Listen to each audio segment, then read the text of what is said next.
تۆ چیت دیوە لە خەم هێشتا گەورەترین خەم کە ڕوتێکە ماوە بەسەر تا بێ کەویش بریتیە لەو ڕۆژەی لەسەر دارێک لەسەر تەختەیەک کۆمەڵە ئینسان هەڵت ئەگرن بەرەو چاڵێک کە ئازیزترین کەست خۆڵ بەسەر تاکە یاخود بە دیاریەوە 2 مەتر خۆڵ بەسەر تاکرێ ئەویش زۆر ئاساییە بەلایەوە ئەو ڕۆژەیە کە پێویستە تۆ خەمی بخۆی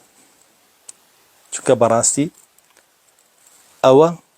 یەکەم دانە مەنزڵی قیامەتە وەکو ڕەسوڵ الله فەرمێ صلی الله عليه وسلم ئەگەر لەوێ ڕزگارت ببێ ما بعده ئەیسەر ئیتر دوای ئەو خۆشگوزەرانیە خۆشحاڵیە ئەگەر لەوێ ڕزگارە نەبێ ما بعده ئەشەد وأصعب ئەگەر لەوێ ڕزگارە نەبێ دوای ئەو تۆندە قورسترە لەسەرت ناڕەحەتیەکانی زیاترە بۆیە بەڕاستی زۆر گرنگە ئاگادار بی کە تۆ بزانی خەم بۆچی بخۆی خەم بۆ شتێک بخۆ کە ئەگەر بێت و لە دەستی بەی قیامەتت تیاچێ